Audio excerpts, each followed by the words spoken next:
Thanks very much, Ellen. And the day is getting more intimate as we go through it. It's been a wonderful day and a privilege to be part of it. I'd like to highlight a few themes that have recurred during the day and then to read 3 poems. So I won't be delaying you.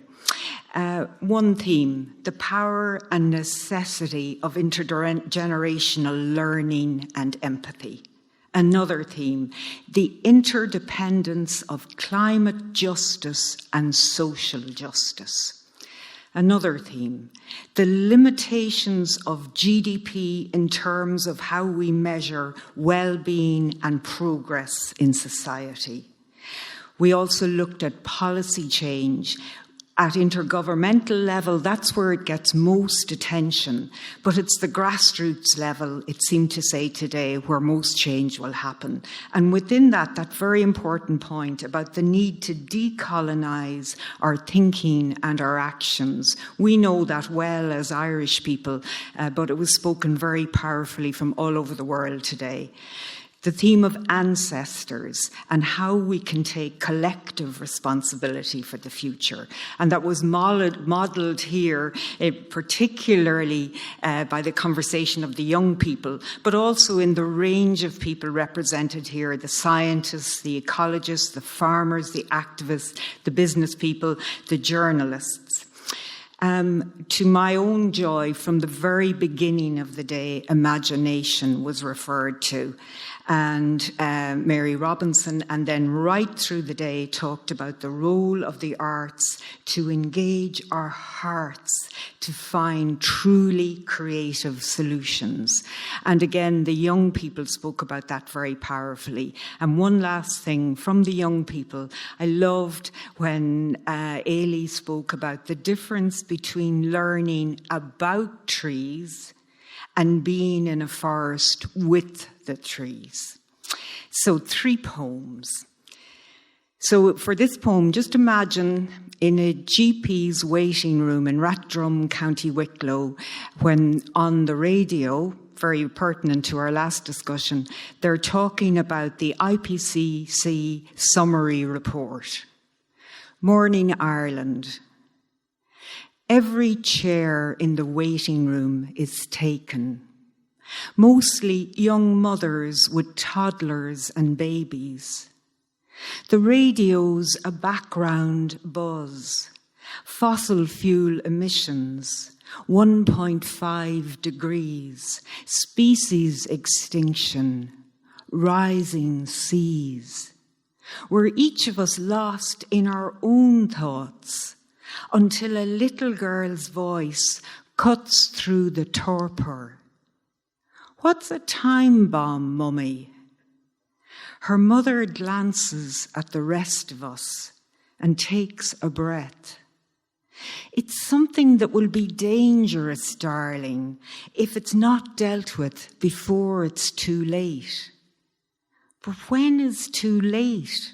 Her daughter persists. And now we're all listening to hear what our mother will say.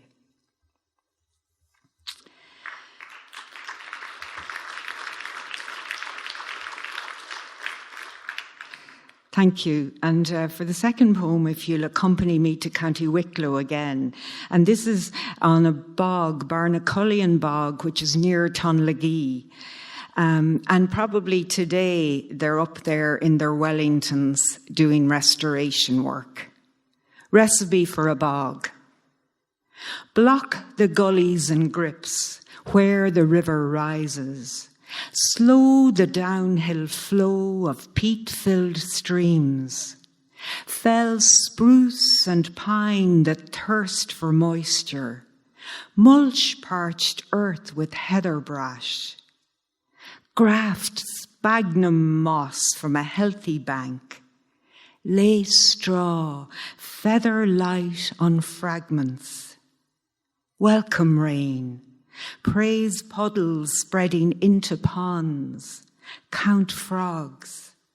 Watch emperor moths in cotton grass. A spider trapped on sundew tendrils. dragonflies skittish from Butterworth to Asphodel, and a pair of low-flying merlin, wing-beat, glide.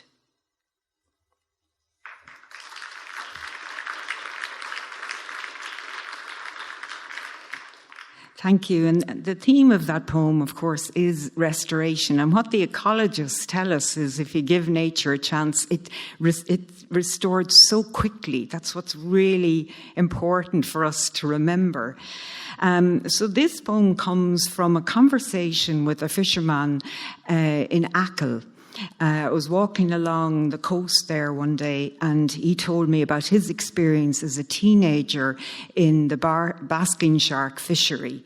And maybe just to say, it is a story of near extinction, but also of their restoration. And now Irish waters are home to 20% of the world's population. At Percheen Harbour, basking sharks, docile as seal pups, harpooned and netted from currachs, were towed one by one to the fishery at the slipway. Fathers and sons sliced off dorsal fins and hacked through blubber to reach oil-filled livers. Sweating in burnhouse heat, they shoveled bleeding flesh into the rendering machines. They couldn't wash the smell from their skin, not if they swam to Inishgalvan at the end of every shift. Year by year, the catch diminished, disappeared. But late last April, old men cheered from the headland and said, "It's as if we've been forgiven."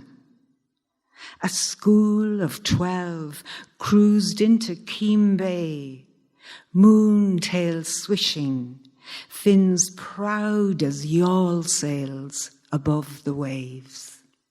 Thank you very much.